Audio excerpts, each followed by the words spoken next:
Je pense qu'on peut, on peut faire des progrès, c'est le moins qu'on puisse dire, en Europe. C'est-à-dire que là, on se retrouve dans une situation où on parle beaucoup, on dit en permanence qu'on résout les problèmes de paradis fiscaux, tout le monde est pour, même Guy Sormand.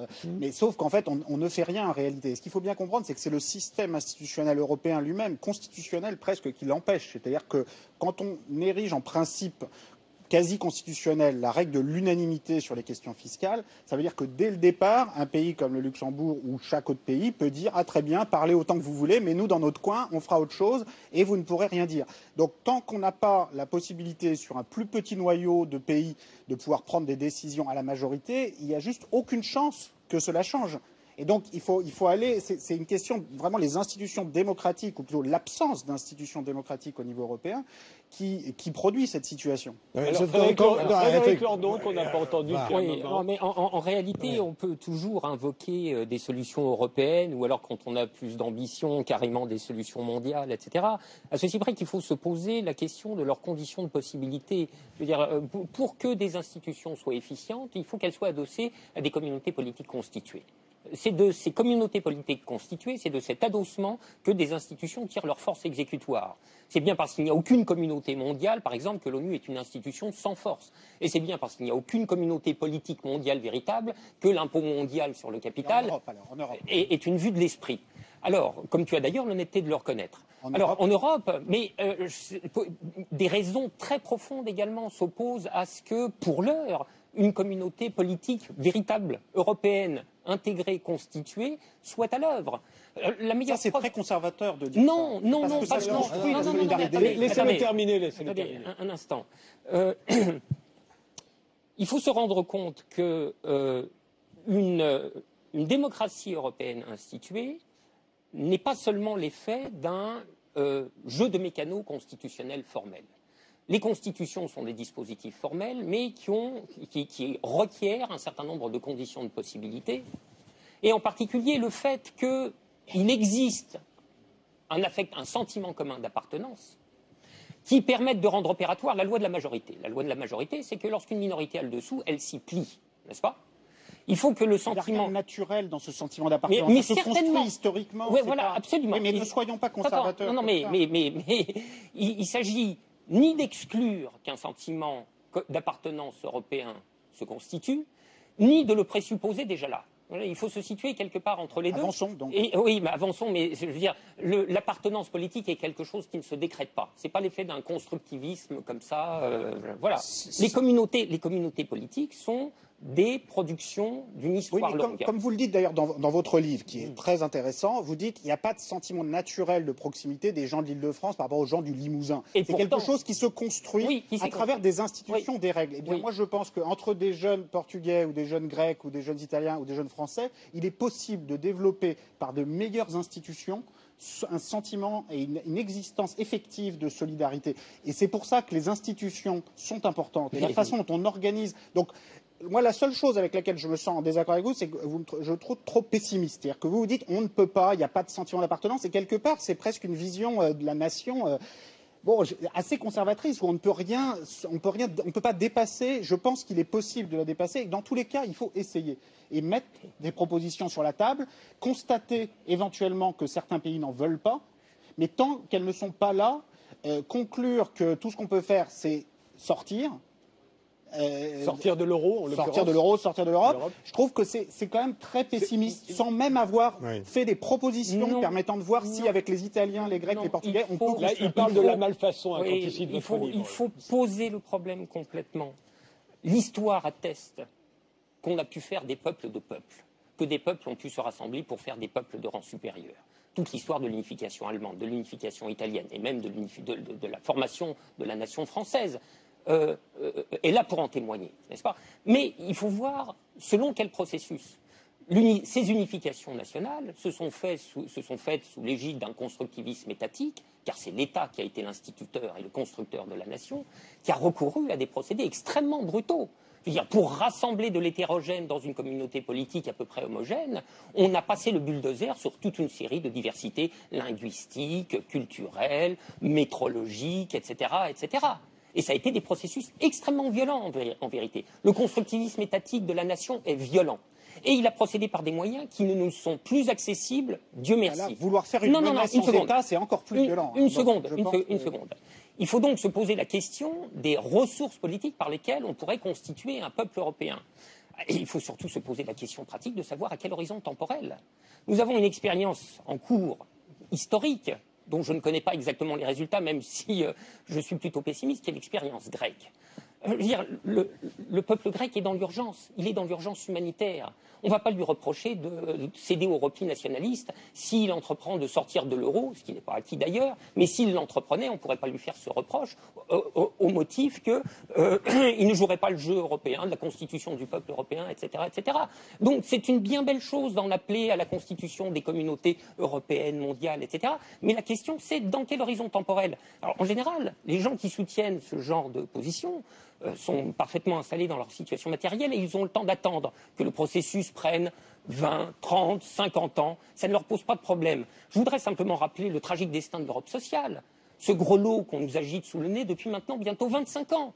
Bon, je veux dire, l'Europe sociale est un truc qui a été définitivement rangé au magasin des accessoires et plus personne n'entreprend de la sortir car il se couvrirait de ridicule. Et ça montre bien, l'Europe sociale, c'est même pas la communauté politique européenne intégrée, n'est-ce pas? C'est bien moins ambitieux et ça n'a même pas réussi à voir le jour. Donc il faut se demander pourquoi et il faut tenir en compte que certaines populations n'ont plus le temps d'attendre. Il y a des peuples qui ont été, je vous rends la parole, mais il y a des peuples qui ont été économiquement persécutés en Europe. Les Portugais, les Irlandais, les Espagnols, les Grecs, etc. Et qui n'ont pas le temps d'attendre. Alors il faut les laisser jouer les cartes qu'ils ont à leur disposition. Thomas Piketty, même question. Qu'est-ce que vous corrigeriez, vous, là, tout de suite ? Oh, mais il y a beaucoup de choses qui peuvent être faites au niveau national. Je pense qu'on a besoin de sortir d'un régime en Europe là, qui a organisé l'austérité d'une façon terrible. Vous savez, quand on fait la comparaison avec ce qui s'est passé aux États-Unis sur les 5 dernières années, c'est quand même dramatique. Le taux de chômage était le même aux États-Unis en zone euro il y a 5 ans. Or là, le chômage a explosé en zone euro, il a chuté aux États-Unis. Donc maintenant, on nous explique mais le problème, c'est les rigidités en Europe, il faut libéraliser le marché des autocars, tout ça. Bon, c'est très bien, c'est sans doute très utile de libéraliser les autocars. Mais c'était déjà comme ça il y a 5 ans. Donc c'est pas ça qui explique que le chômage ait explosé en zone euro et chuté aux États-Unis. Donc ce qui explique ça, c'est qu'on s'est enfermé dans ce dogme de l'équilibre budgétaire, du retour très rapide à l'équilibre budgétaire. Résultat, on a tué la croissance. Et moi, je suis convaincu que ce qu'il faut faire aujourd'hui, l'urgence, c'est qu'enfin le gouvernement français, le gouvernement italien reconnaissent que les nouveaux traités qui ont été adoptés en Europe en 2012 et qui ont organisé cette austérité budgétaire, eh bien, ces traités ont été un échec. Et le plus tôt on le reconnaîtra, le mieux ce sera. Mais Thomas, ces dispositions budgétaires ont reçu un caractère quasi constitutionnel parce qu'elles sont inscrites dans des traités. Mais sauf que les traités, ils sont changés tout le temps. La bonne nouvelle, c'est qu'on les change tout le temps. Ils sont changés tout le temps, mais tout le temps pour le pire. On en accroît systématiquement la logique. C'est pour ça qu'il faut mettre des propositions sur la table pour les changer pour le mieux. Voilà. Non, mais ça, si tu veux, c'est une bonne parole qui ne peut recevoir que l'accord. Mais il faut examiner les conditions concrètes de cette mise des propositions sur la table. Qui a exigé cette anomalie politique de première grandeur qui a consisté à constitutionnaliser dans les traités des dispositions substantielles de politique économique. Qui l'a exigé? Sur l'impôt, sur les déficits budgétaires. Sur le déficit budgétaire, le statut de la Banque centrale, ses missions, le rapport au marché financier, le régime de la concurrence, etc. Toutes les grandes dispositions de politique économique sont intouchables. Elles ont été soustraites à la délibération politique ordinaire. Et le Parlement européen ou le Parlement de l'euro que tu voudrais faire surgir que tu appelles de tes vœux, n'y pourrait rien. Il y a un pays en particulier qui n'est pas décidé à revenir sur cette organisation-là de l'Union européenne, c'est l'Allemagne, et pour une raison très très simple. C'était sa condition sine qua non pour entrer dans le contrat de la monnaie unique, car elle voulait à tout prix éviter l'altération de ses propres principes économiques et monétaires. Je ne vois pas pour l'heure, et à moyenne échéance, je ne vois pas pour quelle raison l'Allemagne reviendrait sur ce choix de sanctuariser un certain nombre de mesures absolument structurantes de politique économique. Réponse de Piketty. On est au cœur du débat. Moi, sur cette question européenne, moi, je suis convaincu que si la France, l'Italie, l'Espagne, la Grèce proposait à l'Allemagne un nouveau traité européen dans lequel on déciderait à la règle de la majorité, dans le cadre d'un parlement de la zone euro, le niveau du déficit, le niveau de l'impôt sur les sociétés, eh bien ce serait très difficile à l'Allemagne de dire non. Et si l'Allemagne disait non, alors là, les questions de sortie de la zone euro que vous brandissez dans votre livre pourraient se poser, et ce serait une question. Mais il faut commencer par mettre ça sur la table, parce que je pense que ce serait très difficile. À la fois, l'Allemagne aurait très peur, effectivement, d'être mise en minorité par la France, l'Italie, par l'Espagne, qui, sans doute, dans un Parlement de la zone euro de cette nature, aurait choisi moins d'austérité, et on aurait eu plus de croissance et moins de chômage. Et c'est encore possible pour l'avenir. Donc l'Allemagne serait très tentée de dire non. Sauf que vous ne pouvez pas dire non à tout. Et actuellement, c'est très facile de dire non parce qu'il n'y a rien sur la table. Et cette absence de proposition française, cette absence de proposition italienne, moi c'est ça. Donc dans votre livre, il y a deux propositions. Il y a sortie de la zone euro, et puis ensuite, vous le dites vous-même, pour vous démarquer de l'extrême droite, vous dites, moi je vais avoir une politique d'ouverture par rapport aux populations immigrées, de régularisation, d'ouverture à cette immigration. Votre deuxième proposition me convainc plus que la première. Je pense que le risque avec la première proposition, sans même donner une chance à une refondation démocratique de l'Europe, c'est qu'au pouvoir, après une sortie de la zone euro, ce ne sera pas de sympathiques progressistes comme Frédéric Lordon.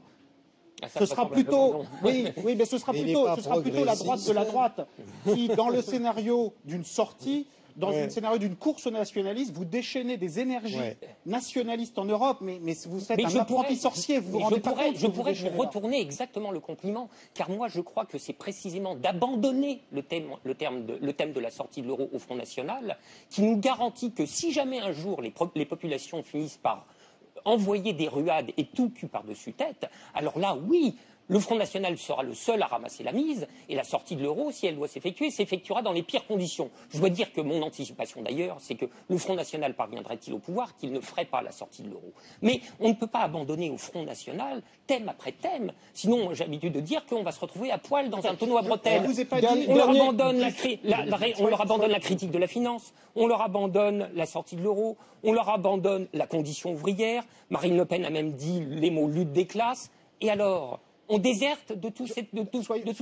Ce débat sur la sortie de l'euro, il est légitime. Et moi, je ne suis pas de ceux qui disent on n'a pas le droit d'en parler, c'est impossible, on est rentré, c'est impossible de sortir. Je pense que vous avez raison de le poser et vous avez le mérite dans votre livre de dire clairement, voilà, moi je veux revenir au franc, aux marques, avec un système d'ajustement sur les taux de change, mais je veux vraiment sortir. Je pense que le débat est légitime. Simplement, avant d'en arriver à cette extrémité, je pense qu'il faut mettre sur la table une solution de refondation démocratique de l'Europe. Et si ces propositions sont effectivement refusées par l'Allemagne, par une majorité de pays, et s'il n'est pas possible de construire cette Europe-là, alors la question se posera différemment. Mais cette sortie unilatérale, sans même donner une chance à cette refondation démocratique, je ne la comprends pas.